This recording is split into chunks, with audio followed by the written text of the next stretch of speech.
Hi again, everyone. I'm Ollie Matthews. This is the Narcissistic Resistance, and this resistance video is sponsored by contribution from Kate, and here's her story. Hey, Ollie, thank you for taking the time to read this. Of all the times I've started a letter to your channel, this is the first time I'm starting it where I'm not extremely angry right now, and I'm not distractingly upset about anything in particular regarding my narc family. The hardest thing about writing this letter is the thought of a critique I might get. Not saying it wouldn't be deserving, because against my better judgment, I'm still in contact with the narcs of my life. I'm fully aware of the excuses I make for still having them around and interacting with them on a frequent basis. With the help of your channel and a new therapist, I'm doing better than I have in a while. This past week was more proof of that than ever, as I found myself, without even trying very hard, non-reactive in some major drama going down. To start with the most recent scenario, and the proof that I'm doing much better is the following. I couldn't put my finger on exactly what this feeling was that I had this week. It felt very in the moment, very observant, distant but not lonely, removed but not like I was being an outcast. I realized I wasn't reacting to the usual narc triggers. It was like I was watching a movie as opposed to the usual existential crisis feeling and breakdown that I usually have when there's chaos between family.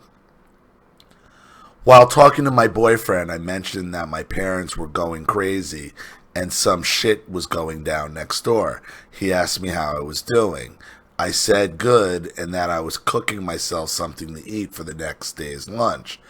He was like, yeah, if you didn't tell me something was going down, I wouldn't have known because you sound really good, and I'm happy to hear you're not taking their bait.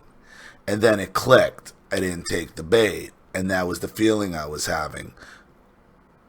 A remove from the drama feeling. I wasn't used to going home, which was right next door, literally to the family, feeling fine. No emotional whirlpool with my mind cycling through ways I could be and should be, straightening out their bullshit. You know, being codependent on the drama. The night's drama was just months and years of coming to a head at my parents' house. My parents are boomers. My mom has been a stay-at-home housewife since 2007. My dad just retired after 40-plus years of work at the same company. He wants his space and his privacy, and he can't get it with my brother living there. They live in a small house, and my youngest brother, 3 years younger than me, lives there too. Although there are 2 spare bedrooms in the house, he sleeps on the couch. The couch is in the middle of the only living room they have. As soon as you come down the steps, there he is. My brother is semi-laid off right now. He's been living with my parents for about a year and a half, since he broke up with his baby mama. He pays so much in child support and really can't afford to go anywhere else. He's usually up all night, sleeps all day. He has had substance issues for years. You can never really tell when he's going on or off something. That mostly goes tolerated, as narc parents have that, well, what can we do about it attitude. There has been they have been passive about it for so long, and of course I know why now. What would they bitch about if they didn't have that? Would they really want someone doing better than them? They always say, I want all my kids to do great things and succeed. How would they stay in control if someone didn't have an addiction? Overt narc dad can't take the act my narc bro puts on. The sleeping all day, up all night, dirtying every dish in the house all night long while they sleep, drinking all the coffee, eating the last of everything, and smoking in the house all night. My dad sits there and stews in his own anger. Mom is glued to her chair watching my father watch Narc Bro and bitching about it. All week the drama was that. My dad was kicking out my brother, and my mom said no. I'm not putting my son on the street. He tells her she can go with him. I get the venting anger from my dad, the victim venting from my narc bro, and the victim my narc mom. I'm numb to all of it. You see what they're not, but you don't see what they're doing because you live right next door. Trying to get you to have him move in with you out of that house.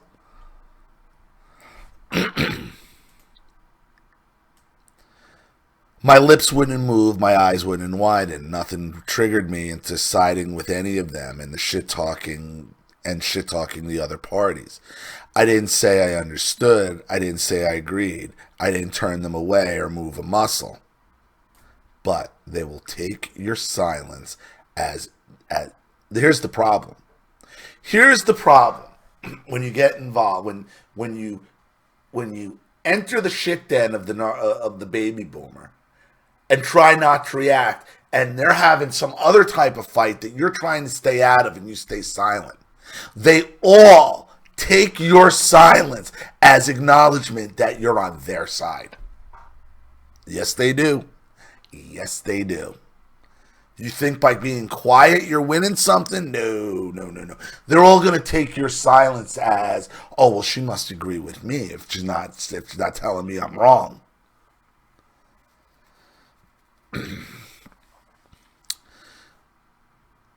They did this when they could for days. And I kept my distance. Now the dust is settled and I made it through with Grey Rock. But it was automatic this time, and I'm glad. Of the 3 children my parents have, me being the oldest, the youngest became the narc. And it's all one big game of triangulation in the household with therapy in your videos I've been managing. That's not excusable, and I should not be running, but I am managing for now. I truly don't know if I will go no contact. Right now, I would say I'm very much no access into personal or emotional matters. My therapist, who is luckily one that I have found who does not deny or minimize the narc factor, she has dealt with it herself and explained it. Going to my family for emotional support is like going to an electronics store for eggs. She said, just because they're a store with registers and employees selling shit doesn't mean they have eggs or anything else you need. But they'll act like they do. See, that's what you're missing. No, it's not necessarily an electronics store for eggs. They'll let you think they have eggs and then call you crazy when where's the egg? I never said I had eggs here. That's the narcissist. They literally are not capable of giving you emotional support. Stop asking for it from them. Know that you will never get it. It has made interacting much easier. Narc bro youngest and the narkiest narc I have ever seen in my life. For years, since he was 15 and I was 18, I have suspected him of being a textbook case sociopath. At that time, I was reading my then boyfriend's college psychology books. I was validated after reading the personality disorders in that book, and I always knew that he was just too schmoozy. He had the personality of a snake oil salesman since he was in kindergarten. I used to have dreams as a child when I was 7 and he was 4 that he was trying to kill me. And when I would run to my mom, as surreal as dreams are, he would already be right next to her, smiling creepily, and she would swear to me that he was with her the whole time, and that there was no way he could be trying to kill me. Since the age of 7, my subconscious knew there were major issues. But who do you think made him that way? I mean, obviously all 3 of the children have issues. Who do you think made him that way?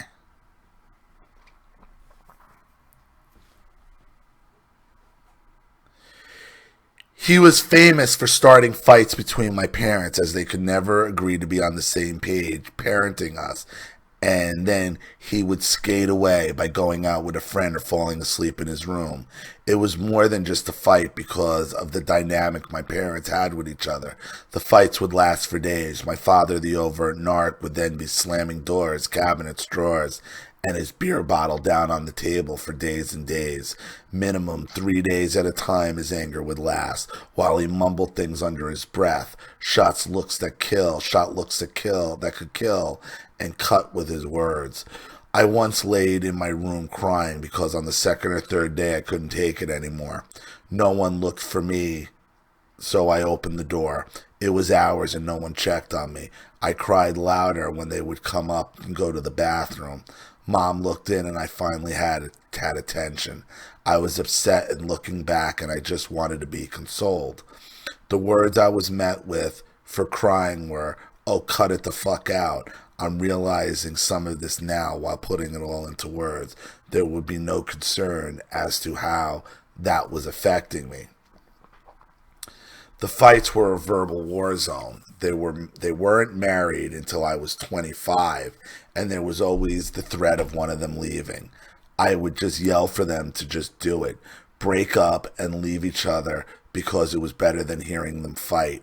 My mom would tell me that if she ever left my dad, that he would get us kids because he was the breadwinner. Her name was not on anything, so she was free to leave. She would tell me that it would then be my job to make the lunches, cook and clean, and take care of the whole house by myself. My dad was the breadwinner and a fucking useless piece when it came to literally anything else. As a kid, I didn't doubt her words at all because it was exactly what I saw in her. She did everything. She made breakfast every day, packed lunches, ironed our uniforms, and did all the housework. He never did anything domestic and would flat out refuse if it was ever asked of him. On the rare occasions that my dad woke us up for school rather than my mom, me and my brothers would agree that it ruined our entire day, and we would cry from the start, feeling disgusted somehow that he was the one to wake us up. Strange but true. There was very crass abrasiveness in the way he would do it. But the fights, as frequent and toxic as they were, gave my mother something at least. There would come out the covert narc mother. The fights were prime opportunity to play the victim in front of her 3 children, the neighbors, and her in-laws, as my grandparents lived 6 rojos down from our house. Many times I have seen my grandfather or my uncles break up their fights or take us kids out of the house. We always did our best to act like this was between them and we weren't affected. I shoved it all down so well. The best thing to calm my anxious stomach was food, sweets, ice cream, cake, or snacks. I still struggle with stress eating today. Did it affect me? Hell yeah. One example of how it has affected me, besides my binge eating, is that I have an obsession with clean, new, matching socks. One night my parents were fighting. I was about 9 years old. It was a weeknight around 7 p.m. It was winter and already dark outside. My mom was hysterical and screaming for me to go get my grandfather down the street. Honest to God, there was absolutely no reason why she couldn't leave the house and do it herself, now that I think about it. There wasn't snow on the ground, but I had this quick thought that if I ran down to my grandparents' house without shoes or socks, my grandmother would be angry at me. She often made me feel judged about my clothes. She used to check the sizes on the clothes I would have on and talk about how I should be in a much smaller size for my age. My grandmother has done many things to hurt my self-esteem as a very small child, but that's another story for another day. I tried to find socks. I couldn't find any that weren't school socks, knee-high socks from Catholic school. The only pair I could find in the ever anxiety-causing sock basket was a pair of hideous baby blue cotton tube socks, one with the heel completely blown out. Horribly embarrassing. Sadly enough, it was a knockout, drag-out fight going on in my house. My 9-year-old self was just concerned at being picked on over no shoes or socks. I remember walking to their house and not leaving the small vestibule entryway while asking for my pop so that no one could see my feet and see my socks. Why didn't you just call on the phone? I just remember asking if Pop, grandfather, to come to my house, but I wouldn't say why. I didn't want to say out loud that my parents were fighting because my uncle was there visiting them. This was not the cool uncle. This was the successful Lacoste wearing uncle. He was an engineer. He drove a small silver Alfa Romeo. He was the neat, clean nerd uncle who was the complete opposite of my father. Now I was doubled in my embarrassment. That night, like many others, my grandfather talked my father down. Years later, I found out my grandmother and grandfather weren't much different than my parents back in their heyday. My sock obsession comes from the humiliation and anxiety I felt that night. Being a helpless child with nothing to put on my feet, being a little messenger of drama, and caught in the middle of two grown adults fighting over stupid shit. I swore that day I would buy my own socks at 9 years old whenever I got the chance. I still have the sock obsession. Who knows how many other weird quirks come from stress as a child? Probably more than I think. The beginning of me realizing that my parents are narcs, I left the shitty apartment summer 2018 and moved back to my hometown. I live next door to my parents in a house that they own, and I rent from them with my middle brother 1 year younger. Yeah, exactly. They want you to take the other brother in there too. This is supposed to be my last stop before I move out of state. My middle brother is supposed to be buying the place, but it sat empty for 8 months before I moved in because he's the definition of failure to launch. Although I have had in my mind that my narc bro, youngest 3 years younger, was a sociopath for the last 17 years. I have only awakened to the realization that my parents are narcs in the last 2 years. With all that going on, really.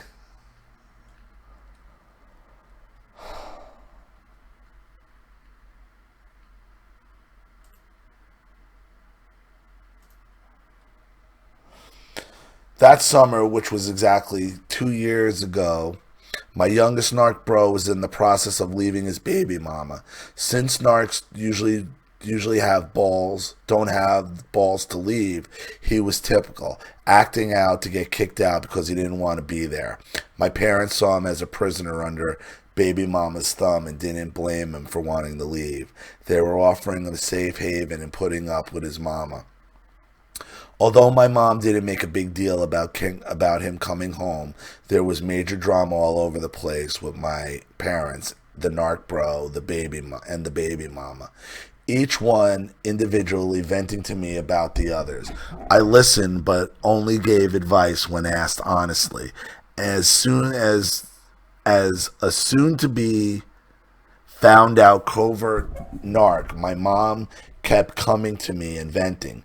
I didn't see my mom as the covert narc yet. So when she vented and consistently asked me what to do about youngest bro narc, I told her I knew she was desperate, and I let her in on what I have already known for years. I let her know that my brother was a sociopath. I read her textbook definitions, charming but no lasting relationships. Literally on to the next girlfriend before he breaks it off with the last. Love bombing, risky behavior, drug use, stealing, lying, manipulative con man, asking what he could do for you, boosting your ego before he drains you of any resource he can get, plus talking shit. No one could compare him. Having no care in the world about what he puts anyone else through. And you know it all, Ollie. This motherfucker is such a con artist, I wouldn't be surprised if he could swindle a buck from your stepdad, as greedy as he is. Salesman always. My mom buys into my explanation of my youngest narc bro, telling me she cannot believe how accurately he fits this profile. I was validated, but it would be short-lived. Dude, she's only complaining to you because she's trying to guilt you into having him move in with you. She'll tell you anything you want to hear in that moment. telling me she believes he's a sociopath, doesn't know how he got like this, and doesn't know what she can do. So you're going to love this. I printed out some papers from work on how to deal with these types of people. Of course, these papers had everything on them, like tough love, cut all contact, don't give in, protect yourself, back away slowly, and don't ask questions about their word salad problems and situations. You already know. That was the absolute worst thing I could have done, but I had no idea my brother wasn't the only narc. But this sure as hell showed me who the real fucking narcs were. I was immediately thrown under the bus. That weekend, and about 3 days after I had printed her the paperwork on how to deal with sociopaths, my mom comes over to my house and says, "Oh, when your friends go home, your father wants to talk to you." My friends, including Steph, who wants to be with me on the video, including Steph, who was with me on the video chat a few weeks ago, were over hanging out. And apparently my dad had something to say, but not while we were there. I said, "That's weird. He never acts like a father who waits for an appropriate time to talk about anything. He's usually the bustin' type." Apparently, the narc didn't want to do it with my friends over to save face.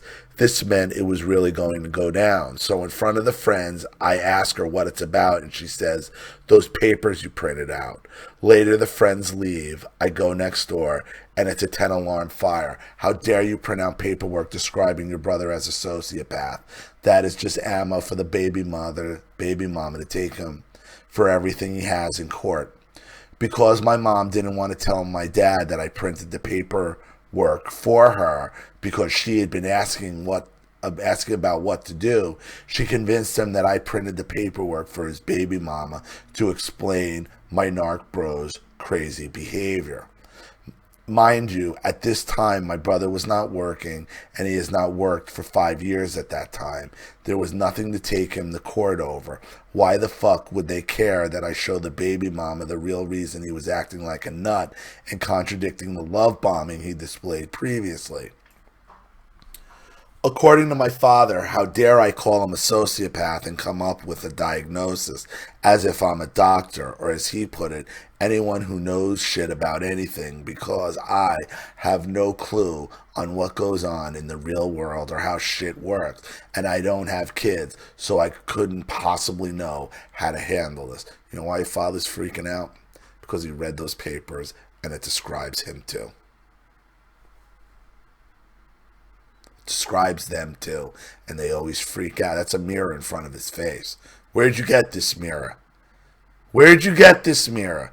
Oh, you got it from Katie? You got it from Kate? Oh, that's where you got this mirror? Get that bitch over here.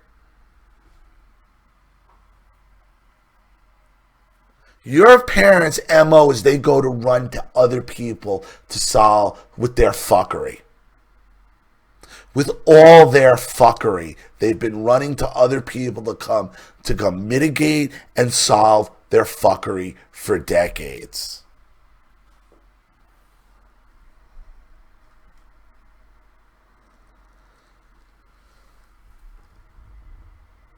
My mom sat there quietly as my ass was handed to me, as if agreement with them. Sitting there quietly, knowing she baited me with her tears for a whole week and fed me to the wolves, my dad proceeds to tell me that in the last few days, my mother could not sleep or eat and is hysterical crying all day. It's because of who? Me. She's hysterical because of me. Not the baby mama who's been coming around and accusing of being robbed by narc bro. Not because my parents are worried that she's going to get rolled on in retaliation to baby mama's 2 cop bros. Not because they're now talking to their 30-year-old son who has no job. Nope, they're upset because of me and my paperwork. Because I'm giving her this paperwork telling her that her child is a heartless sociopath. You're telling them that they're sociopaths. They don't want to solve their own problems. They want other people to come in and solve their problems. How dare I insult Narc Bro and both of them as parents, telling them something so heinous and fucked up about their child. And there you go. How dare you insult my brother and both of them? Because they know what that means. They read it. Oh, this shit describes me too. Yeah, you too.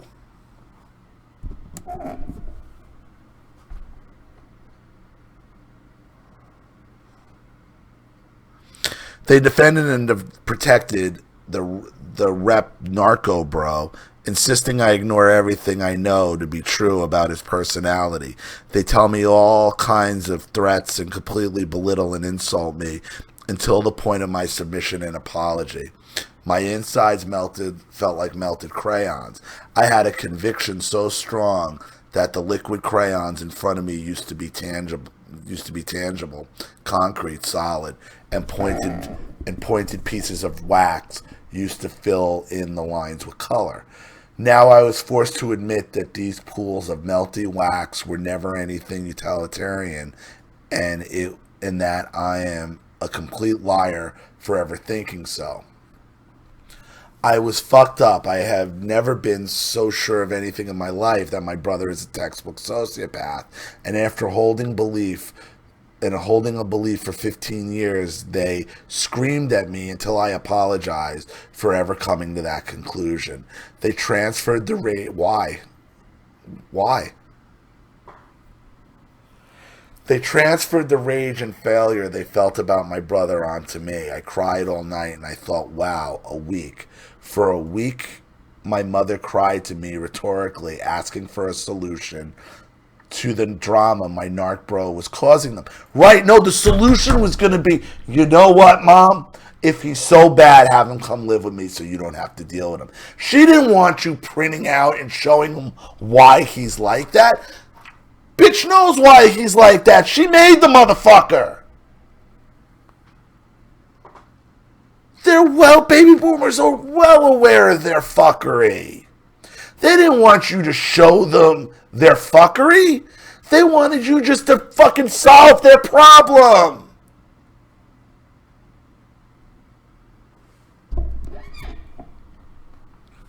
She wasn't begging you for answers. She was begging you to take him in. She was guilting you, and you didn't get the right answer.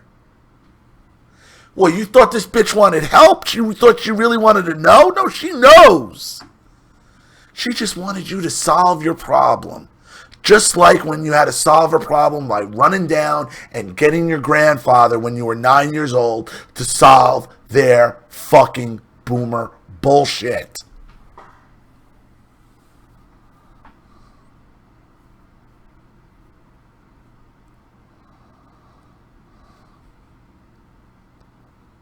I'm telling you. That's why when you gray rock them, you are not gray rocking them. You need to get away from them. They take your silence as you agreeing with them.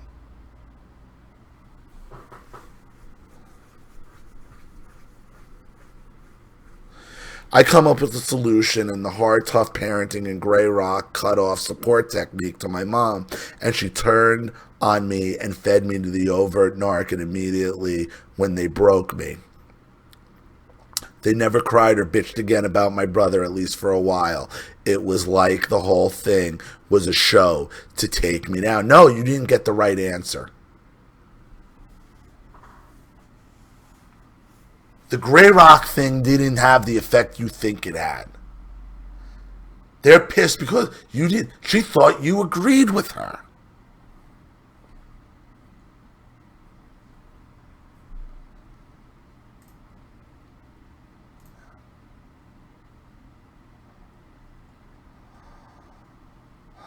Right as it all went down, I was being introduced to your videos. Once they broke me, your videos became everything. I was so grateful and thankful for them. I prayed for the people I heard about in your videos, especially the woman from Houston, and New Orleans, as there is some shit I couldn't even fathom going on down there.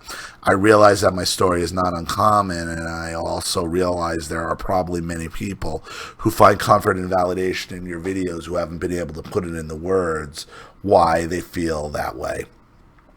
And I hope those people hear my story, because my story is their story. Subtle mental abuse and limited or no emotional support at all. I wasn't drugged into the backyard to fight my siblings for a meal, but I was verbally and non-verbally given a role in the family dynamic that has whittled down my self-esteem. Always being put second to the boys. We're all 15 months apart, and at one point in the year, for 6 weeks, we are stair steps in age, 33, 34, 35. As the oldest, the only girl, I left for the military at 18, and for a million reasons, but was happy to get away. And that's the last place you should run when you feel confident enough to be on your own. But you're used to narc abuse and mindfuck games. The military is full of narcs just waiting to suck anyone with genuine emotion dry. This living next door shit was supposed to be a short period before moving out of state. I am still leaving, knowing most recently I have, without even trying, avoided being baited. I feel hopeful that I will be able to get through the next 2 to 3 months. It's not under the radar anymore, the way they pile on guilt. I used to think that the guilty feeling always came from growing up in 12 years of Catholic school, but now I am certain it's the narc parents. Well, here's the thing, Kate. Here's the solution. Here's your solution. I'm leaving in 2 months. Have the motherfucker go live here. Perfect. Perfect. Perfect. The triangulation was so real my whole life. I will continue to heal when I leave again. I know it's a forever process to strengthen yourself, not just against family, but recognizing all narcs. I know this letter is long already, but I will give just a few more scenarios so maybe some others can relate. I hate my brothers. I know that I hate my brothers. But I have recently realized that 90% of the reasons I hate them is because of what I've been told they have done to my mom and dad, by my mom and dad. And that's not what I have actually seen with my own eyes. Almost every time I see my parents, they can't wait to tell me what the bros have done. I hear they have sold me weed and then smoked it, leaving me with no smoke, and basically took my money for their own benefit. Oh, they're smoking the baby boomer stash? Good. But yet they still continue to buy weed from them. They took my lighter, took my cigarettes, ate that cake you bought for me, Mom, lost my umbrella I gave them, ruined this, ruined that.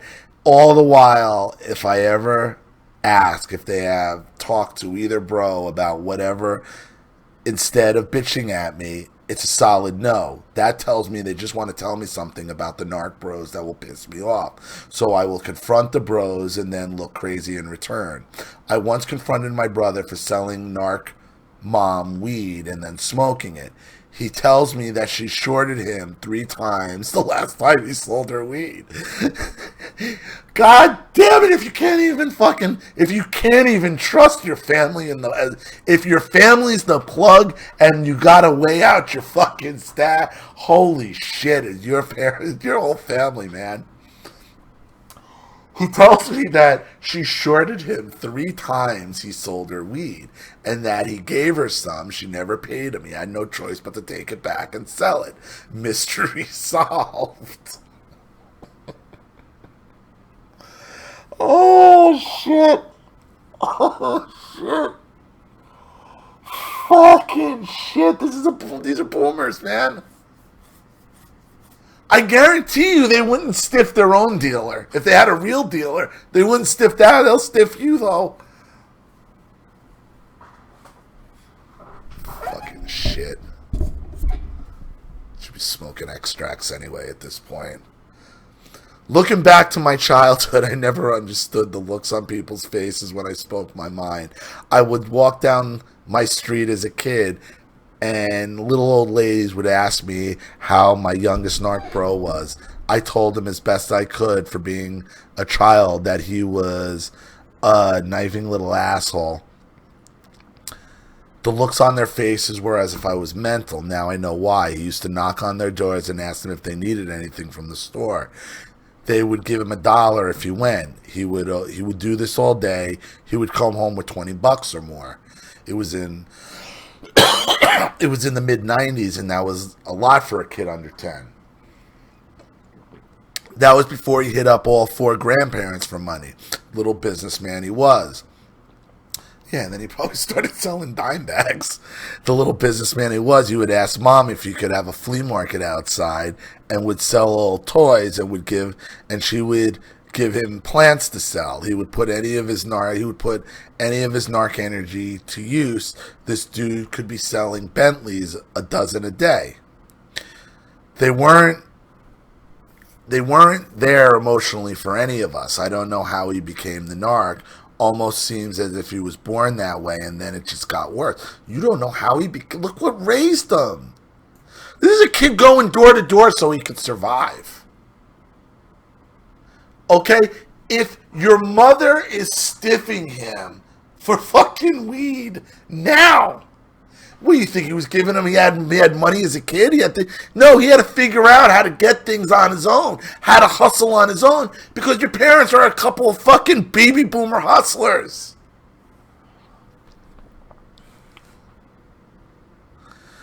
I was always told in verbal and nonverbal ways that any emotion I was having was completely unacceptable. I guess they wanted me to be numb like them.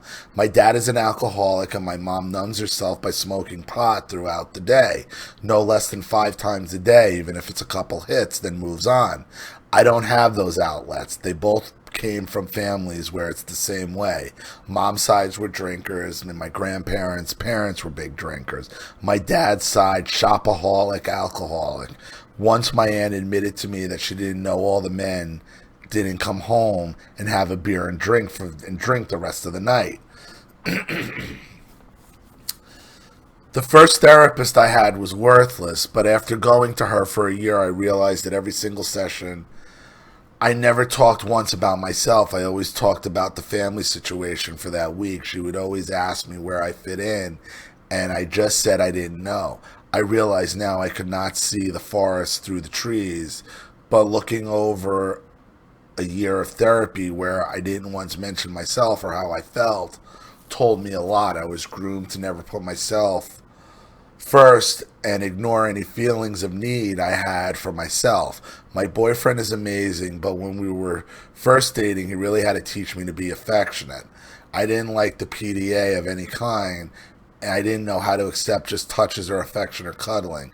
It just was not natural. He understood, though, and understands even better now how anyone became like that. Covert narc mom. There's nothing covert about your mother's narcissism. Covert narc mom has always tried to be both my brother's friends and never their parent. Both parents did nothing as my brother stole my mom's weed as teenagers. There was always a double standard. I was reprimanded for not getting honors. The first year of my high school for my brother, middle child, he had to go to summer school for the 3 lowest subjects. He literally got an F in every single subject, including behavior. Since it was a Catholic school, you could move on to the next grade if you paid the money, and the kid did summer school for the 3 lowest subjects. My middle brother was arrested for graffitiing on plexi subway windows with sandpaper and had to do Saturday community service for 3 months. They were both suspended for school for smoking pot in their uniforms on the way home. The youngest kid got kicked out of high school after the 3rd strike of stealing a cell phone. They were both doing coke and pills late in high school, and as I left at 18. My dad told me they were in a phase. Their phase was hitting my parents up for money on Tuesday after they got paid only 4 days before and had no bills. I would go on with more examples, but feel free to hit me up with any clarification about any of this before reading. You have permission to read it on your channel if you like. I read all these cold, Kate. If you don't care, I don't care if you read the whole thing or just refer to parts of it. It's all yours. It's cathartic to get a good amount out. Thank you for what you're doing and being a rake, and not just narcs, but the political narcs as well. There's a lot going on in this story, Kate. A lot.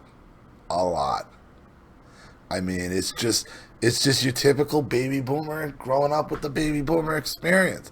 But the most important thing I think out of this is you are not getting the effect from gray rocking that you think you are. The narcissist will take your gray rocking silence as agreement. That's what the baby boomer does. Oh, you're not saying anything? The baby boomer parent takes your gray rocking as agreement with them. Believe me, that's what's going on. So, just get out and understand. You weren't supposed to fucking solve her problem. You weren't supposed to tell her what the problem was with your brother. She knew what the problem was. You were supposed to solve her problem. You're just supposed to solve the baby boomer's problems. You're not actually supposed to tell them what the source is. You get it? So, I hope that helps. Thank you so much for the contribution and story, Kate. I really appreciate it.